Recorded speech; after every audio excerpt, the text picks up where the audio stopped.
하루에도 수십 명, 많게는 몇백 명의 50대 고객을 마주합니다.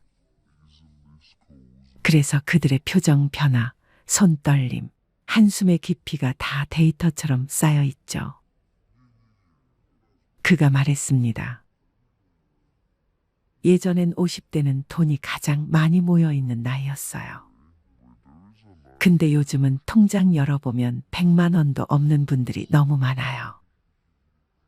퇴직 전인데도 월급이 들어와도 바로 빠져나가는 구조로 버티고 계세요. 그 말을 듣는 순간 50대들의 마음속 고단함이 통장 숫자보다 더 선명하게 느껴졌습니다. 은행원이 놀란 진짜 이유는 단순히 돈이 없어서가 아닙니다. 그는 말했습니다.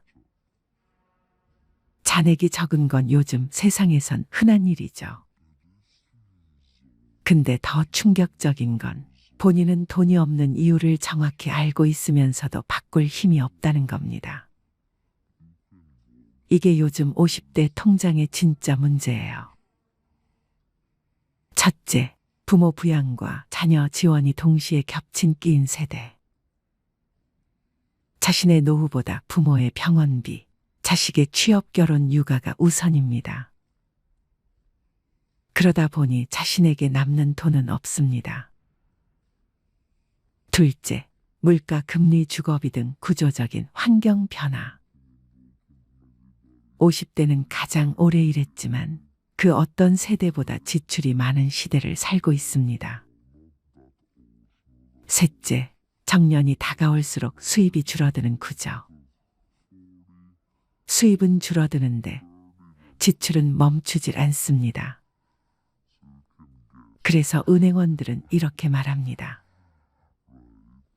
잔액이 적어서 속상한 게 아니라 이분들이 앞으로 살아갈 20년, 30년을 생각하면 더 가슴이 아픈 거예요. 은행원이 말했습니다. 50대 손님 절반 이상이 저한테 이런 말씀을 하세요. 조금만 더 모아야 하는데 이제는 진짜 방법이 없네요. 이 말에 담긴 무력감이 너무 커요. 사실 50대는 노력 안 해서 돈이 없는 세대가 아닙니다. 오히려 인생에서 가장 오랫동안 일했고 가장 많이 책임졌고 가장 많이 희생한 세대입니다. 문제는 구조가 변했고 시대가 바뀌었는데 본인은 여전히 20, 30년 전 방식으로 살아오셨다는 겁니다. 은행원이 마지막에 이렇게 말했습니다. 요즘 50대 통장 보면 놀라는 건 딱 하나예요. 잔액이 아니라 지출 패턴입니다. 결혼한 자녀에게 생활비, 주거비, 혹은 손주 돌봄비 지원까지 이어집니다. 엄마 이번 달만 이 반복되죠. 옷도, 식사도, 여행도, 병원도 뒤로 미룹니다. 나는 괜찮아가 습관이 된 나이입니다. 그래서 결국 노후 대비가 미뤄진 숙제로 남아 있습니다. 언젠가 해야지 하면서 5년, 10년이 지나갑니다. 은행원이 제게 마지막으로 건넨 조언은 아주 심플했습니다. 50대부터는 누구를 위한 돈이 아니라 나를 위한 돈부터 챙기셔야 해요. 자식도 부모도 나라 걱정도 다 내려놓고 정말 내 인생을 위해 필요한 지출을 먼저 정해야 해요. 첫째, 자식 지출을 구조적으로 줄이기. 도와줄 수는 있지만 내 노후를 침해하지 않는 선을 정해야 합니다. 둘째, 비상금 통장과 별도로 인생 통장 만들기. 치료비, 여가, 배우자와의 생활 등 최소한의 나를 위한 돈입니다. 셋째, 정년 이후를 위한 작은 수입원 구상. 작은 부업, 적은 노동으로 가능한 구조를 미리 준비해야 합니다. 넷째, 지출 점검이 아니라 삶의 우선순위 점검. 돈이 아니라 삶의 대화가 필요한 시기입니다. 남은 20년, 30년을 어떻게 살고 싶은지부터 정해야 합니다. 우리는 너무 긴 시간 동안 누군가의 부모로, 누군가의 자녀로, 누군가의 책임자로 살아왔습니다. 그래서 정작 자기 자신을 위한 선택은 뒤로 미뤄진 채 살았죠. 은행원들은 이렇게 말합니다. 요즘 50대 분들 정말 마음이 아파요. 하지만 그분들이 모르는 건 하나예요. 이 나이부터가 진짜 인생이라는 것. 지금부터라도 나만의 잔액을 만들면 앞으로의 삶이 완전히 달라질 수 있다는 것. 여러분들은 인생의 세 번째 30년에 대해 생각해 보신 적이 있으신가요? 흔히들 은퇴 후에 30년을 준비하라고 합니다. 과거에는 은퇴 후의 삶이 심각한 고민거리가 아닌 남아있는 삶으로 받아들여졌습니다. 그러나 최근 우리 사회의 고령화가 빠르게 진전되고 베이비붐 세대의 은퇴가 본격화되면서 은퇴 후의 삶에 대한 관심과 우려가 점점 커지고 있습니다. 지금까지 대부분의 사람들은 노후 준비의 필요성을 인정하면서도 노후까지는 어느 정도 시간이 남아있고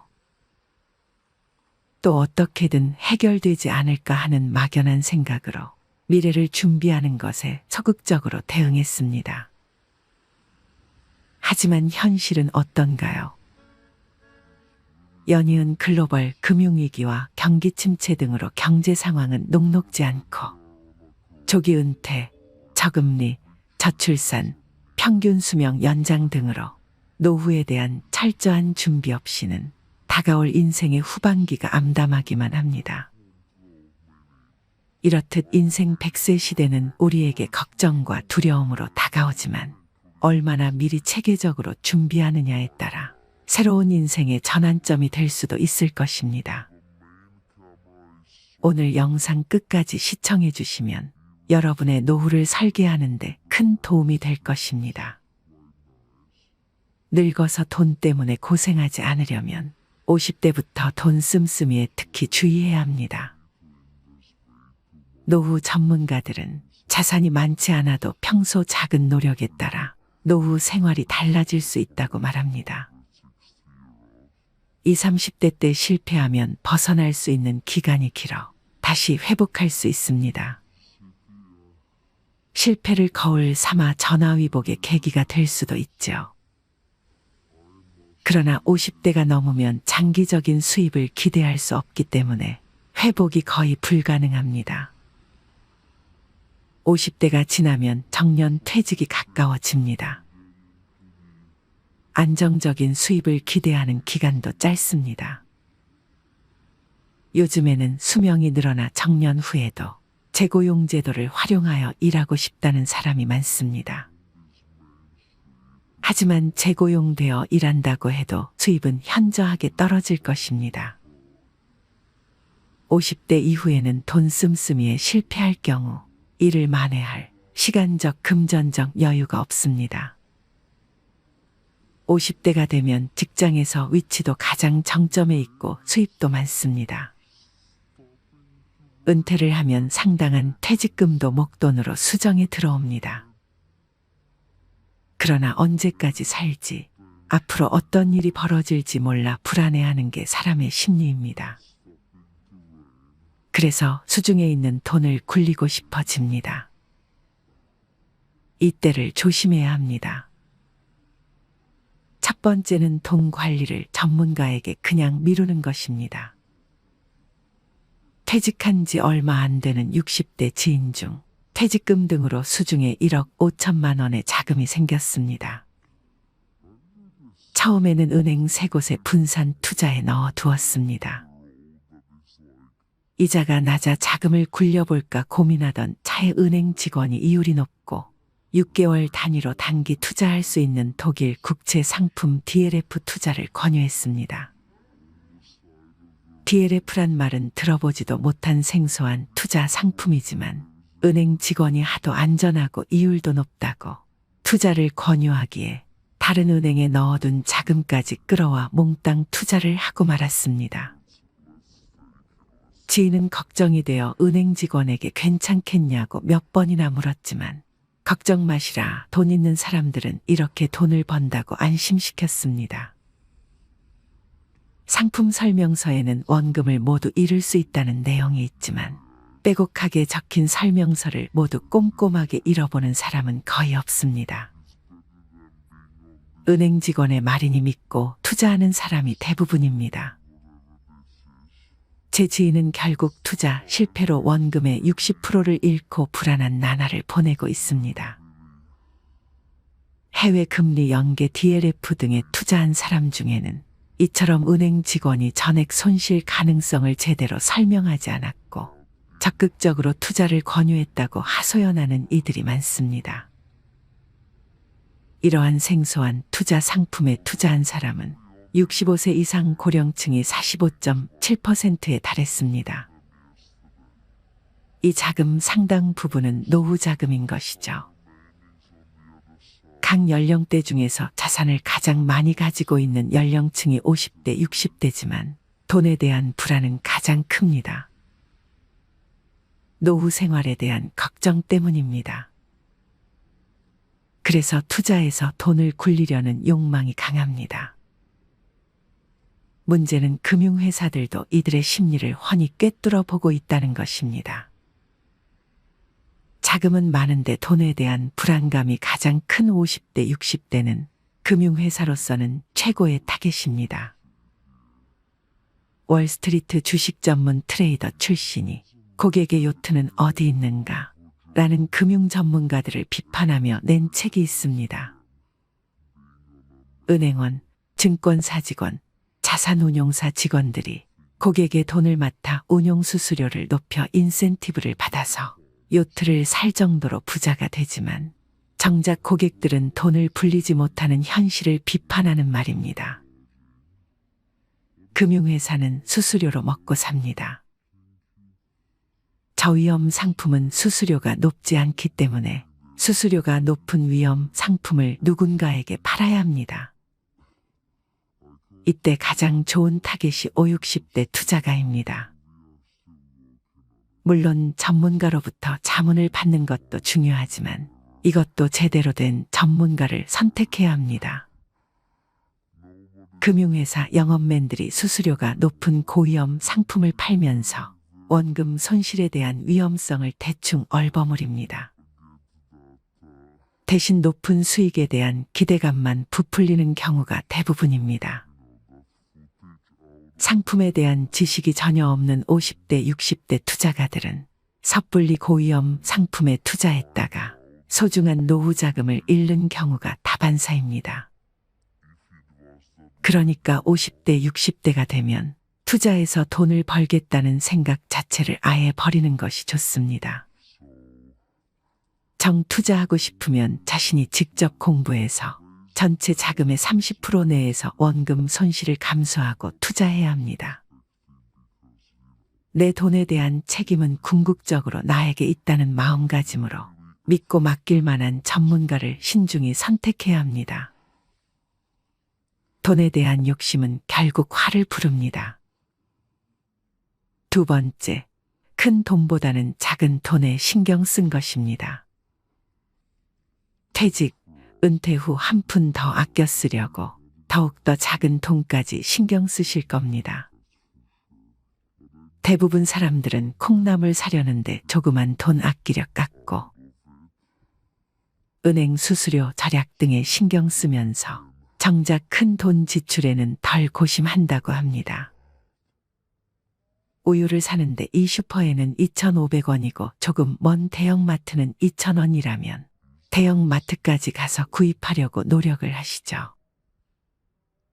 그런데 정작 자녀 혼수품 장만 시, 전자제품 구입 시 30에서 40만 원은 별거 아니라는 생각에 충분히 더 싸게 살 수 있음에도 굳이 여러 곳을 비교하지 않는다는 것입니다. 똑같은 제품을 비교 없이 그냥 백화점이 낫겠지 하고 구입들 하십니다. 또 예를 들어 부동산 매매 시 집을 사고 파는 시기와 거래 대상에 따라 수천만 원 더 절약할 수도 있습니다. 중개수수료 문제도 그렇지요. 수수료 절약 묘법들도 있는데 그럼에도 보통 사람들은 이를 고려하지 않는다는 것입니다. 큰 액수 단위 거래가 익숙치 않고 집 관련 정보 수집을 번거롭다 생각하기 때문입니다. 한 번에 나가는 큰 돈을 아끼지 못한다면 그간 작은 돈을 여러 번 아꼈던 노력이 모두 물거품이 됩니다. 절약 습관이 헛수고가 되지 않기 위해서는 푼돈보다 목돈 나갈 때 줄이는 방안이 필요합니다. 세 번째, 50대, 60대에는 자신에 대한 합리화 사치를 조심해야 합니다.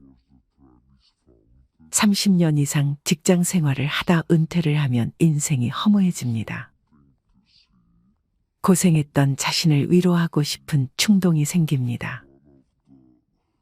아무짝에도 필요 없지만 그동안 갖고 싶었던 외제차에 수천만 원을 쓰는 사람도 있습니다. 인생 뭐 있냐는 기분에 1,000만 원이 넘는 크루즈 여행을 떠나는 사람도 있습니다. 물론 금전적인 여유가 되면 좋겠지만 노후 자금 걱정을 하면서도 순간적인 충동 때문에 일을 저지르는 사람들이 의외로 많습니다.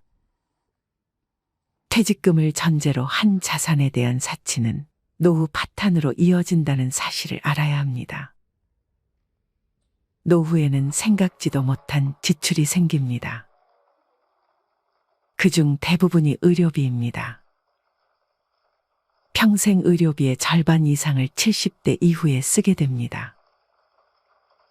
퇴직금은 회사에서 주는 보너스가 아닙니다. 어디까지나 자신이 일하여 번 급여의 일부분입니다. 이런 소중한 퇴직금을 함부로 낭비하면 노후 생활을 감당하기 힘들어집니다. 네 번째, 60대부터는 가계를 무조건 슬림화해야 합니다. 퇴직, 은퇴 전이라면 지출은 반드시 수입 범위 내에서 해야 합니다. 퇴직 은퇴 후에는 소득 내 지출 원칙으로 은퇴 전 소득의 50% 내에서 소비하는 습관을 가져야 합니다. 현역 때처럼 돈을 지출하면 안 됩니다. 그런데 좀처럼 전에 비해 소비가 줄여지지 않는다고 말씀하는 분들이 많습니다. 퇴직금 등 쌓아놓은 목돈이 푹푹 줄어드는데도 말입니다. 미래 소득을 과하게 당겼으면 미래가 불안해진다는 점을 꼭 염두해 주셔야 합니다. 소득이 줄어들면 씀씀이도 함께 줄여야 합니다. 당연한 논리이고 실천이 어려울 것 같지 않지만 은퇴자들은 이구동성으로 그게 생각처럼 그렇게 쉽지 않다고 합니다. 오히려 은퇴 생활 초기에는 취미와 여가 활동이 늘어나면서 비용이 더 들어가기도 합니다. 씀씀이를 줄이는데도 연습이 필요합니다. 은퇴가 얼마 남지 않았다면 덜 쓰고 불편하게 살면서 씀씀이를 줄이는 연습을 해야 합니다. 구체적으로 현재 생활비를 계산해보고 더 적은 예산으로 미리 생활해보는 것이 큰 도움이 됩니다. 50대, 60대 때 자산운용에 실패해서 70대에 파산하게 되면 자식들에게 큰 부담이 될 것입니다. 다섯 번째, 로또를 사는 것입니다. 로또를 사는 사람들은 로또를 사지 않으면 대박의 기회조차 노릴 수 없다고 말합니다. 하지만 로또에 당첨될 확률은 극히 희박합니다. 당첨을 바라고 로또를 사는 것은 끊임없는 희망 고문이나 마찬가지입니다. 물론 로또 사는데 드는 돈이 크지 않다고 항변할 수도 있지만 작은 돈도 모으면 무시할 수 없습니다. 뱅크레이트의 2019년 보고서에 따르면 미국인들은 한 달에 평균 86,000원을 로또 사는데 썼다고 합니다. 미국인들이 로또 사는데 평균적으로 지출하는 돈만 1년간 모아도 약 100만 원입니다. 자잘한 소비 습관이 계속된다면 이게 죽어서 내 관 속에 넣어갈 수 있는 물건인가를 생각해 보세요. 무언가 구매욕일 때 이 말을 자문해 보면 불필요한 소비를 줄이는데 큰 도움이 될 것입니다. 일례로 근사해 보이는 옷을 봤을 때 예전에는 강림한 지름신을 영접부터 하고 봤다면 지금은 입을 옷은 이미 충분히 있고 더 필요한 옷은 이제 수의안 버리면 족하지 않은가. 죽어서 관 속에 넣을 수 있는 것은 내 몸뚱아리 하나와 수의 한 벌뿐인데 더 이상의 옷이 대체 무슨 필요가 있지? 라는 생각에 이르게 되어 불필요한 씀씀이로부터 멀어지게 됩니다. 하루 최소 3시간씩 걷기를 일상화하다 보니 골프와 자동차도 필요 없어 처분하게 되고 남의 시선을 의식하는 거칠애나 허세 따위는 아무 부질없음을 깨닫게 됩니다. 이젠 그저 좋은 사람들과 웃고 떠들며 맛있는 거 사 먹을 수 있는 정도면 충분히 차고도 넘친다 여겨집니다. 이어 노후 준비를 위해 꼭 명심해야 할 몇 가지를 알려드리겠습니다. 우선 자신을 분석해야 합니다. 은퇴 시기를 냉정히 돌아보세요. 이후 자신이 원하는 한 달 생활비 목표치를 정한 뒤 어떻게 목표 소득을 벌지를 구체화합니다. 현재 저축은 얼마나 했는지, 자산 중 부채 비율은 어느 정도인지 함께 살펴보세요. 국민연금, 개인연금 수령액도 점검하고 늦어도 55세 전에 재무설계 등 전문가 상담을 받는 것이 좋습니다. 또 자신만의 최저 생활비를 찾아야 합니다. 국민연금연구원이 1만 2천 명을 조사한 결과 고령 부부 노후 생활비로 필요한 돈은 월 평균 220만 원이라는 결과가 나왔습니다. 적지 않은 액수입니다. 하지만 주거가 해결되면 이보다 적은 액수로도 가능합니다. 현재의 지출에서 저축액, 자녀 교육비, 아파트 관리비 등의 금액을 빼면 생활비가 의외로 낮아집니다. 퇴직 2, 3년 전부터 노후에 필요 없는 부분을 줄이는 습관을 길러야 합니다. 이웃 주민 80세 할아버지도 작은 집으로 옮겨가기 싫어했습니다. 하지만 80세가 되자 약 32평의 아파트를 청소하는 것 자체가 힘들어졌다고 합니다. 그래서 서울 외곽의 10평대 아파트로 옮겼습니다. 할아버지는 오히려 공기도 맑고 여유자금도 생겨 삶이 나아졌다며 만족하셨습니다. 현재 노인층은 자식과 같이 은퇴하는 세대라는 점도 명심해야 합니다. 어느 할머니의 경우 은퇴 후 아들에게 생활비 50만 원을 받아왔습니다. 하지만 최근 아들이 55세를 넘겨 은퇴하면서 용돈이 끊겼습니다. 또한 곧 은퇴를 앞둔 50대 후반의 직장인들도 은퇴 전 아들 결혼 자금을 준비하려 했지만 그러다간 은퇴 후 한 달 생활비가 50만 원 줄어든다는 진단을 받고 포기했다고 합니다. 그분은 내 노후가 어려워져 생활비를 받는 것이 자식에게 더 부담을 준다고 생각했다고 말했습니다. 수입이 있는 일이든 취미든 사회공헌이든 평생 현역으로 살아갈 마음가짐 또한 중요한 것 같습니다. 일할 능력이 있고 의향만 있다면 충분합니다. 일을 한다면 많든 적든 수입이 따릅니다. 따라서 자신의 기대치에 맞춰 일자리를 찾으면 됩니다. 좀 더 나이가 들어도 내가 건강하기만 하면 직업재능운영센터와 같은 곳에서 장애인들의 훈련보조, 장애인 이동지원 및 산책지원, 초등학교 등굣길 안전하게 건널목 건너기 지원, 내가 살고 있는 아파트 내에서의 노노케어 활동 등 얼마든지 주위에 도움을 주면서 살아갈 수 있습니다. 나의 건강을 챙길 수 있고 푼돈일 수는 있어도 최소한의 용돈도 벌 수 있습니다. 농부가 추수한 후 이삭을 챙기듯 이삭 줍기를 한다고 생각하면 됩니다. 마지막으로 건강이야말로 노후 재무 설계의 핵심이라고 생각합니다. 규칙적으로 식사를 하고 운동하는 습관을 가지고 건강하게 노후를 보낼 수 있으면 그것이 최고의 재산입니다. 그리고 노후에는 돈보다는 시간이 여유로운 편입니다. 남는 시간을 활용해 새로운 기술과 지식을 배우는 평생학습의 자세를 갖는다면 건강한 노후 생활을 유지하는 데 도움이 될 것입니다. 건강하지 못해 투병 생활을 이어간다거나 고액의 병원비를 써야 할 상황이 온다면 노후 파산까지 우려해야 하는 상황이 오지 않을까요? 자산이 아무리 많아도 인생이 유한한 만큼 살아가며 소비할 수 있는 금액에는 한계가 있습니다.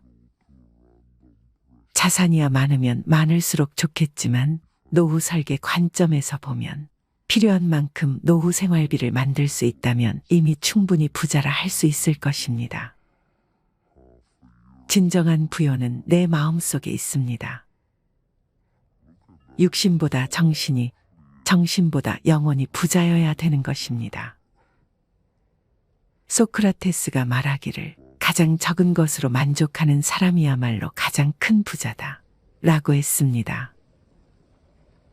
과거에 잘 나가던 고소득층이라고 해서 자만할 필요도 없습니다.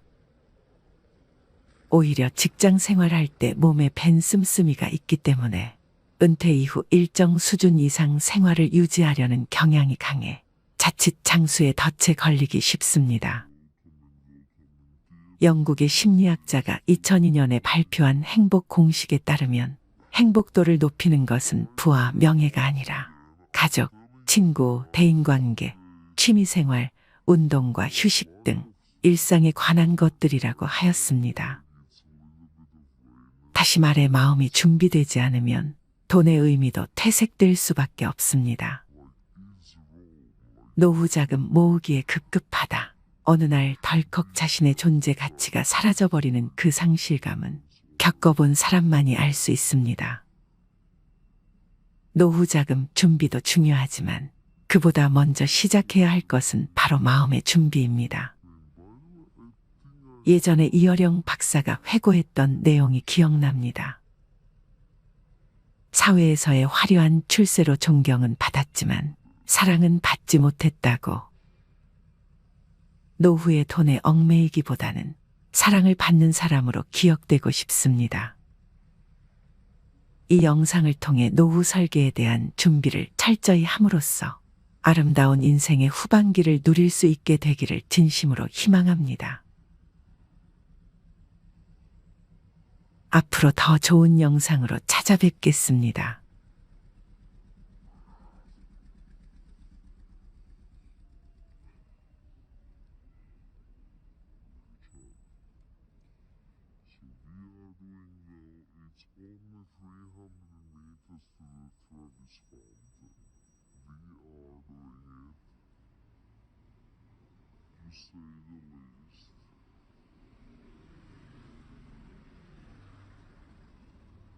마지막으로 좋은 글 하나 소개해 드리겠습니다. 이 글을 들으면서 여러분들이 살아온 인생을 한번 돌아보시길 바랍니다. 이젠 나 스스로를 사랑해야 한다. 우리는 이 세상에 올 때 혼자였다. 갈 때도 동반자가 있을 리가 없다. 사람으로 사는 것은 필경 외로운 일일 것이다. 고독을 즐기다가 새로운 인생을 만난 사람도 있고 오랜 동행의 종지부를 찍은 사람도 있다. 내 삶의 가치는 결코 타인에 의해, 타인이 만들어 놓은 상황에 의해 매겨지는 것이 아니다. 내가 나를 어떻게 바라보느냐, 내가 내 삶을 어떻게 살아가느냐에 따라 달라질 것이다. 우리는 다른 이들과 함께 있을 때 맡겨진 대역을 충실하게 연기한다. 늘 정해진 각본대로 따라하는 훈련이 자신의 진정한 모습을 잃어버리게 만든다. 당연히 스스로를 솔직하게 대면하지 못하는 사람이 생기기도 하고 자기 자신을 평가하고 투자하는 데 철저히 인색했다. 혼자인 사람은 가장 자유로운 사람이다. 그러나 사람들은 자신의 배역에 익숙해져 있는 터라 이런 자유를 마주하게 되면 오히려 충격에 빠진다. 그래서 상당수의 사람들이 혼자라는 사실을 참을 수 없어 한다. 혼자는 곧 외로우며 공허하고 단정짓고 착각 속에 빠진다. 하지만 사람은 모두 자신의 길을 당당히 걸어가야 한다. 이젠 자식도 배우자도 일상의 삶에서 잠시 내려놓고 그들만큼이나 사랑한 열정을 오래 잊고 지냈던 나 자신과의 사랑을 위해 사용해 보기로 하자. 이젠 나 스스로를 사랑해야 한다.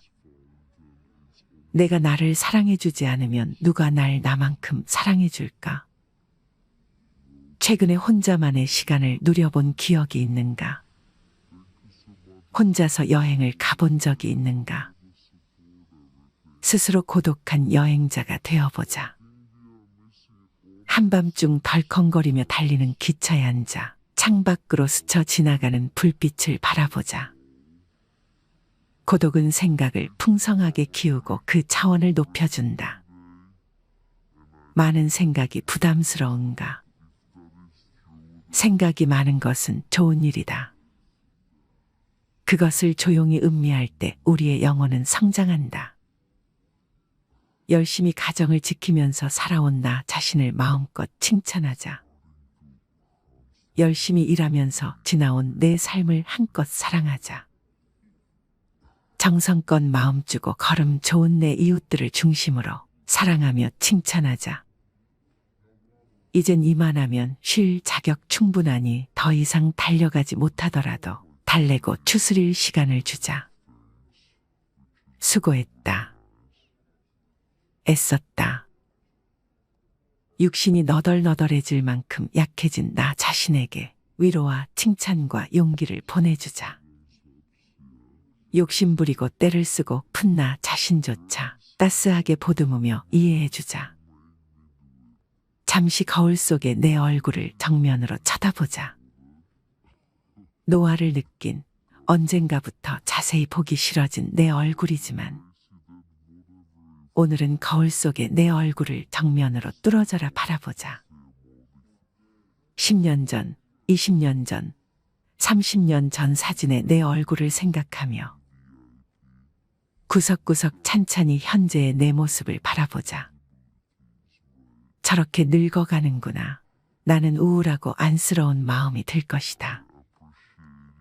그 얼굴에는 굴곡의 세월과 기쁨, 서러움의 시간이 묻어 있고 사랑과 이별과 망각의 시간들이 묻어 있다. 내 얼굴이지만 수많은 세월 동안 진지한 대화 한 번 없이 남의 물건처럼 방치해둔 내 모습이다.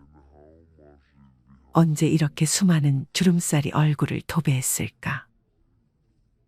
언제 이렇게 떨어진 꽃잎의 색깔처럼 피부는 갈색 침전이 되었을까? 한때는 거울 속에 저 얼굴에도 신혼의 싱그러움이 있었다. 애들 초등학교 입학식 때 희망에 찬 젊은 부모의 기계가 있었을 것이다. 경제적 궁핍함에 힘든 세월 속에서도 꿋꿋이 웃음을 잃지 않던 얼굴이었고 애들의 교육 문제로 일희일비하던 극성스런 부모의 얼굴이었다. 갑자기 먼 길 떠나는 부모님과의 영원한 이별을 회한의 눈물로 보내드린 얼굴이었고 지금은 당시 부모님의 얼굴로 쓸쓸히 거울 속에 있다. 낯설게 변해버린 굳은 무표정의 얼굴에게 이젠 진정으로 좋은 표정을 선물해주자. 지난 세월 근심과 걱정 속에서 찌들어간 내 얼굴에게 앞으로는 웃음과 희망을 전해주고 더 이상 주름살은 남겨주지 않도록 노력하자. 열심히 살아온 내 얼굴에게 그동안 너무 고마웠다고 말해주자. 수십 년을 동고동락해준 내 얼굴에게 지구상에 오직 하나뿐인 내 얼굴에게 남은 시간은 우리들만을 위해 바치겠노라고 약속하자.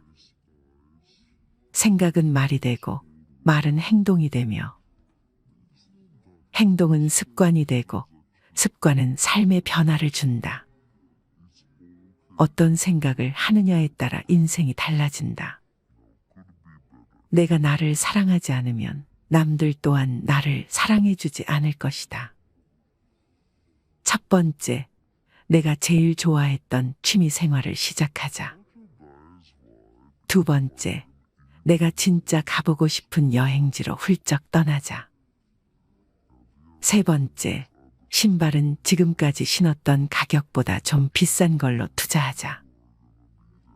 네 번째, 마음을 터놓을 수 있는 친구에게 당장 전화해보자. 다섯 번째, 아직 용서해주지 않았던 사람이 있다면 가슴을 열고 용서해주자. 그러면 내가 편해진다. 여섯 번째, 거리가 멀더라도 맛집으로 이름난 식당을 찾아 나 자신에게 음식 선물을 해주자. 일곱 번째, 매일 아침 눈을 뜨는 순간 나는 사랑받기 위해 태어난 사람이고 지금 이 순간이 가장 행복한 사람이라고 외치자. 이 글을 읽은 모든 사람이 과거에 어떻게 살았던 지금 당장부터 행복했으면 한다. 거울 속의 낯선 나를 이젠 진정 사랑하는 대상으로 친하게 지내며 먼 훗날 영원한 안식 여행을 떠날 때 너와 나 우리는 행복한 삶을 살았다고 말할 수 있었으면 얼마나 좋을까. 내가 먼저 내 얼굴을 사랑해라고 말하고 바로 행동을 했으면 합니다. 나를 없인 여기지 말고 위대하고 또 위대한 소중하고 귀한 사람이 당신임을 잊지 말고 살았으면 합니다. 나는 지구상 하나뿐인 내 얼굴을 사랑합니다. 왜냐하면 한평생 희노애락을 같이 경험하며 살아온 얼굴이니까요. 이제는 늦기 전에 인생을 즐겨라. 아주 오래 살 것처럼 행동하면 어리석다. 걷지도 못할 때까지 기다리다가 인생을 후회하지 말고 몸이 허락하는 한 가보고 싶은 곳 여행하라.